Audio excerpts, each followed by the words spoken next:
Hello दोस्तों। तो स्वागत है आपका हमारे यूट्यूब चैनल ये एक्सप्लेन में। और यह नागराज कॉमिक्स बच्चों के दुश्मन। तो चलिए इस कॉमिक को शुरू करते हैं। दिल्ली का एक व्यस्त बाजार दरियागंज में स्थित राज पब्लिक स्कूल। छुट्टी की घंटी अभी बजी ही थी कि कक्षाओं से निकलकर बच्चे टिड्डी दल की तरह स्कूल के कंपाउंड से गुजरकर मुख्य गेट की ओर लपके। और ठीक उसी समय स्कूल के बाहर सड़क पर से गुजरता सामान से लदा एक टेम्पो इतनी तेजी के साथ लहरा कर मुड़ा कि सामान से भरा एक बंडल ठीक स्कूल के मेन गेट के पास ही आ गिरा। झटके के साथ जमीन पर गिरते के कारण बंडल जगह जगह से फट गया और चॉकलेट के कई पैकेट इधर उधर छितरा गए। चॉकलेट के गिरने के बाद बच्चों में जरा सी भागम दौड़ मच गई और वो बोलने लगे, वाह, मुफ्त की चॉकलेट, यस। देखते बच्चों के झुंड उस बंडल पर लपक पड़े। चॉकलेट की बरसात हुई है। आहा, यम यम यम। लूटो लूटो, चॉकलेट को लूटो। और वाह पलक झपकते ही बंडल खाली हो चुका था। वाह, मजा आ गया। वाह। आहा, मुफ्त की चॉकलेट क्या स्वादिष्ट है। यह दृश्य देखते ही चौकीदार उनकी तरफ लपका। अरे अरे अरे बच्चों, क्या करते हो? फेंको, फेंको इन चॉकलेटों को। इस प्रकार लावारिस पड़ी चीजों को खाना खतरनाक होता है। फेंको। आह! ठीक उसी क्षण वह बच्चा ठोकर खाकर जमीन पर गिर पड़ा। अरे, क्या हुआ इसे? कहीं चॉकलेट छीनकर फेंक देने से तो नहीं? नहीं नहीं। बच्चे की हालत देखते ही वह बुरी तरह से उछल पड़ा। आंखें फटी की फटी रह गईं। हे भगवान, उसके मुंह से तो झाग निकल रही है। चॉकलेट में जहर भी हो सकता था। और निगाही घुमाते ही जैसे उसके ऊपर सांप सूख गया। कुछ पलों तक सन्नाटे की सी अवस्था में खड़ा रह गया था वह। किंतु फिर अगले ही पल उसकी कंठ से एक जबरदस्त चीख निकली। खून, खून, जहर, चॉकलेट में जहर है। भागो, छोड़ो इन चॉकलेट्स को। और पागलों के समान वह उन बच्चों की तरफ लपका जो चॉकलेट या तो खाने जा रहे थे या खाना शुरू कर चुके थे। नहीं बच्चों, चॉकलेट छोड़ दो। चॉकलेट मत खाना, इसमें जहर है। फेंक दो चॉकलेट, मैं कहता हूं फेंक दो। क्या? आनन फानन में ही आसपास से गुजरते बहुत से लोग वहां एकत्रित आ गए और बच्चों के हाथों से चॉकलेट छीन छीन कर फेंकने लगे। फेंको इसे, इसमें जहर है। जबकि उधर चौकीदार स्कूल के प्रिंसिपल के कक्ष में, गजब हो गया सर, जल्दी चलिए, स्कूल के बहुत से बच्चों ने जहर मेरी चॉकलेट खा ली है। क्या? My God. दरियागंज स्थित पुलिस स्टेशन में। Hello sub inspector Nathan here. क्या? ओ नो, मैं अभी पहुंच रहा हूं। सायरन बजाती हुई पुलिस जीप व पेट्रोल गाड़ियां आधी तूफान की तरह घटनास्थल की ओर रवाना हो चुकी थी। तत्पश्चात कई एम्बुलेंसों के सायरन भी बज उठे थे। हताहत बच्चों को तुरंत एम्बुलेंस में डालकर अस्पताल पहुंचा दिया गया था। और उस शाम को समाचार पत्र, टीवी, रेडियो आदि संचार व्यवस्थाएं चीख उठी। आतंकवादी कार्रवाई, करीब 700 बच्चे तीक्ष्ण विष से मारे गए, 1000 की हालत गंभीर। आज के मुख्य समाचार। दिल्ली के कई स्कूलों पर एक साथ एक जैसा जहरीला आक्रमण। बच्चों को चॉकलेट में मिश्रित साइनाइड विष दिया गया।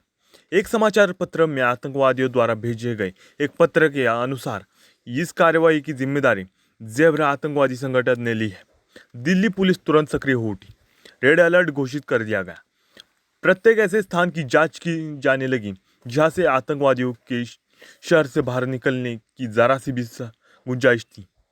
उधर अफ्रीका के एक गुलाम टापू से जनरल टमटा के आतंकवाद का खात्मा करने के बाद नागराज भारत की राजधानी दिल्ली आ पहुंचा था।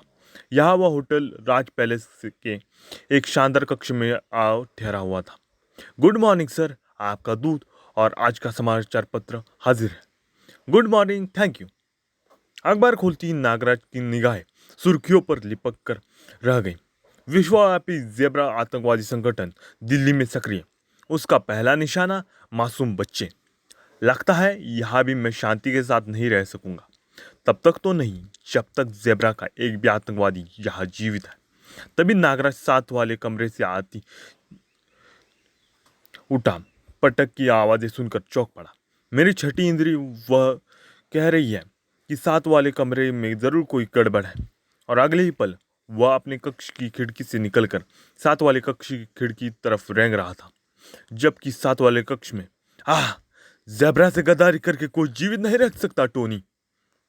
बस गंजे, हमारे पास ज्यादा वक्त नहीं है, इसे उठाकर खिड़की से नीचे फेंक दो। गंजा टोनी को उठाने के लिए आगे बढ़ा। चलो टोनी, तुम्हें तुम्हारे बीवी बच्चों के पास पहुंचा दे। नहीं, छोड़ दो मुझे, बचाओ बचाओ। और अगले ही पल गंजे ने उसे 15वीं मंजिल से नीचे उछाल दिया। हा हा हा। किंतु नागराज ऐसे हादसे से निपटने के लिए बिल्कुल तैयार था। नागरस्सी गिरते ही वे टोनी को लिपट चुकी थी और वापस ऊपर खींचने लगी। गंजे ने जब वह अविश्वसनीय दृश्य देखा तो उसने रिवॉल्वर निकालकर नागरस्सी पर कई फायर किए, लेकिन हड़बड़ाहट में उसके सभी निशान चूक चुके थे और इससे पहले कि वह कोई और हरकत कर पाता, उस पर एक सांप आकर झपट चुका था। सांप! सांप ने उसकी हिम्मत तोड़ दी थी। उसके बाद नागराज ने उसे और शैतानी करने का अवसर नहीं दिया और उसको एक लात जड़ दी। गंजे के तीनों साथी नागराज को यूं एकाएक खिड़की पर प्रकट होते देख जड़वत हो गए। फिर जब वे सोचने समझने लायक हुए तो उन्होंने रिवॉल्वर निकाले और नागराज पर दनादन गोलियां चलाने लगे। काश बेचारे जानते होते कि मुझ पर गोलियां असर नहीं करती। नागराज पर गोलियों का असर नहीं होता देख वो सभी हैरान हो चुके थे और शीघ्र ही उन्हें इस कटु सत्य का एहसास हो गया। पूरे हो गए तुम लोगों के अरमान, अब मैं कुछ करता हूँ। पहले तो अपने यह खतरनाक खिलौने इधर दे दो। ऐसा कह के नागराज ने अपने सर्प सैनिकों की मदद से उनकी गनें अपने पास ला ली। नागरस्सी की मदद से तीनों के रिवॉल्वर्स नीचे गिर चुकी थी, जिसके बाद नागराज ने उन्हें धोना शुरू कर दिया। और जब वह इस कार्य से निवृत्त हुआ तो खिड़की से पुलिस सायरन की आवाज़ आने लगी। नागराज खिड़की की तरफ लपका। लगता है गोलियों की आवाज़ सुनकर किसी ने पुलिस को बुला लिया है। टोनी प्यारे, जल्दी यहाँ से निकल चलो, वरना पुलिस रोक लेगी। चलो। टोनी शीघ्रता से खिड़की पर चढ़ने की कोशिश करने लगा, लेकिन नागराज ने उससे रोक दिया और स्वयं भी खिड़की से नीचे उतर आया। इधर से नहीं प्यारे, इधर से हवा में उड़कर जाएंगे, इस पार सामने वाली बिल्डिंग तक। क्या? अरे भाई, मारना ही था, तुम बचाए क्यों था? और इस बार नागरस्सी सामने वाली इमारत की छत की मुंडेर पर लिपट गई। चलो चुप चुप मेरी पीठ पर सवार हो जाओ और कसकर पकड़ना। टोनी को नागरस्सी से पीठ पर बांधकर नागराज नागरस्सी पर झूल चुका था और फिर सड़क को पार करते हुए उसने सामने वाली इमारत पर पांव जमा दिए। फिर नागराज तेजी से ऊपर उठने लगा। छत पर पहुंचने के बाद नागराज ने अपनी बेल्ट खोली और उससे ओवरकोट में बदलने लगा। क्या हम जिंदा हैं? प्यारे भाई, आँख खोलो, तुम जिंदा ही हो। पाठक जानते हैं कि नागराज का फोल्डिंग ओवरकोट बेल्ट के रूप में नागराज के पास हर वक्त होता है। इस इमारत से नीचे उतरकर दोनों एक टैक्सी में सवार हो गए। दोनों अब पुराने किले की तरफ बढ़ रहे थे। कुछ ही देर बाद दोनों पुराने किले के एक निर्जन खंडहर में थे। हाँ प्यारे, अब सीधी तरह मुझे ज़ेब्रा के बारे में बता दो, या फिर मैं तुम्हारी अकल फिर से दुरुस्त कर दूं। बिल्कुल नहीं, क्योंकि मैं जानता हूं कि तुम नागराज हो, आतंकवाद के दुश्मन। ज़ेब्रा संगठन एक खतरनाक आतंकवादी गिरोह का नाम है जो अपनी मांगे मनवाने के लिए बच्चों को भी नहीं बख्शता। विश्व आंसू विस्फोटों से मासूमों की जिंदगी ले लेता है। रुपया इनका ईमान धर्म है। इस समय से लोग विदेशी इशारे पर देश में तोड़फोड़ कुछ दिन और आतंकवादी कार्रवाई कर रहे हैं। कुछ दिन पूर्व ज़ेब्रा का एक खास आदमी चीता पुलिस द्वारा गिरफ्तार कर लिया गया था। तब पुलिस को इसका सबक सिखाने के लिए बच्चों की हत्याएं हुई थी। लेकिन तुम इसके विरुद्ध कैसे हो गए? इसकी भी एक गजब कहानी है नागराज। मुझे संगठन ने अप्पू घर में बम फेंकने का काम दिया था। उस दिन ज़ेब्रा का एक आदमी मुझसे मिला। टोनी, तुम्हें आज यह बम अप्पू घर में बच्चों की भीड़ में फेंकना है। मैंने अपना काम निपटाया। सैकड़ों बच्चे वो बड़े उस बम कांड में मारे गए। फिर मैंने अपना मेहनताना लिया। तुम्हारा काम हो गया, शाबाश, ये लो 1 लाख रुपया। और फिर जब मैं घर पहुंचा तो घर के आगे लगी भीड़ को देखकर मेरा माथा ठनका। मुझे पता चला कि मेरी पत्नी के साथ ही मेरी मासूम 3 वर्ष की पिंकी और राहुल भी उस बम विस्फोट में मुझसे हमेशा के लिए छिन गए थे। नहीं, ऐसा नहीं हो सकता, ऐसा नहीं हो सकता। पिंकी, राहुल, सुनीता, मेरे बच्चों, उफ, हे भगवान, यह क्या हो गया? प्रभु, आ म, म, म, मैंने अपने यहाँ तो अपना हरा भरा घर संसार उजाड़ दिया। उस दिन के बाद मुझे अपने साय से भी नफरत सी होने लगी थी। मैं जीना नहीं चाहता था, लेकिन मरने से पहले ज़ेब्रा सहित उसके पूरे संगठन का सफाया कर देना चाहता था। तुम कातिल हो, अपने मासूम बच्चों के खूनी हो, तुम बीवी के हत्यारे हो। तुमने सैकड़ों घरों की रोशनी लूटी है। आज तुम्हारे अपने घर में अंधेरा हो चुका है। नहीं, नहीं, ऐसा नहीं हो सकता।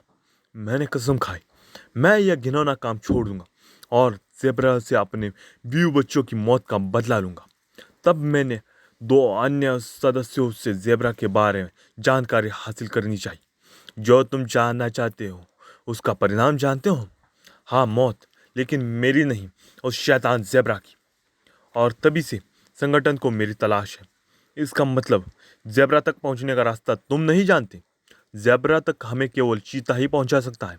चीता? हाँ, चीता। ज़ेब्रा का दाहिना हाथ है वह। दिल्ली की सर्वाधिक सुरक्षित तिहाड़ जेल में कैद है वह। टोनी, भारत मेरी मातृभूमि है और मैं अपने देशवासियों को ज़ेब्रा के आतंक से मुक्ति दिलाने के बाद ही दिल्ली से जाऊंगा। तो फिर आओ मेरे साथ। नागराज, मैं हर कदम पर तुम्हारे साथ हूँ। दोनों किले से बाहर निकल गए। फिर वे एक टैक्सी में सवार तिहाड़ जेल की तरफ बढ़ रहे थे। इस जेल की सुरक्षा व्यवस्था के बारे में तुम कुछ जानते हो? हाँ, थोड़ा बहुत, जो अपने दूसरे साथियों से सुना है। जेल से कुछ ही दूर उन्होंने टैक्सी छोड़ दी। नागराज, तुम करना क्या चाहते हो?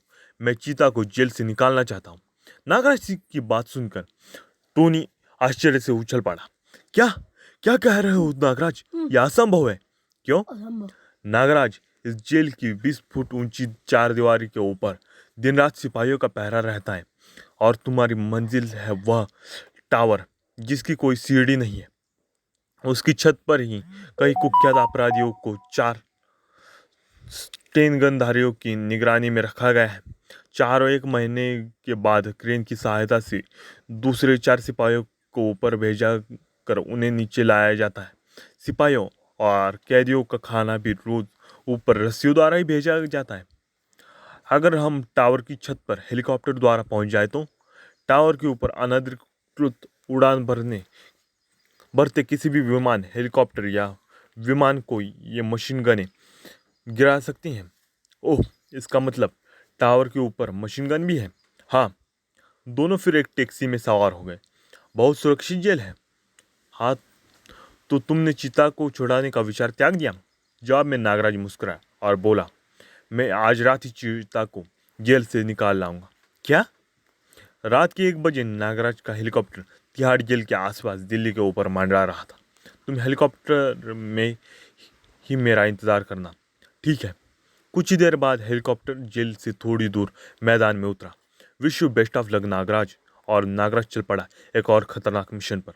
तो दोस्तों, इस पार्ट को यहीं पे समाप्त करते हैं, क्योंकि आप तो जानते हैं कि कंटिन्यूसली बोलने से रीडिंग में कुछ मिस्टेक्स हो सकती हैं। तो मैं इस पार्ट को यहीं पे समाप्त करूँगा। अगर आपको ये पार्ट पसंद आया हो तो इस पार्ट को और इस वीडियो को लाइक, शेयर और मेरे चैनल को सब्सक्राइब कीजिए। और साथ ही में ऐसी ज़्यादा से ज़्यादा आरसी की कॉमिक्स को पढ़ने के लिए और सुनने के लिए मेरे चैनल को सब्सक्राइब कीजिए। Thanks for watching. जय भारत, वंदे मातरम।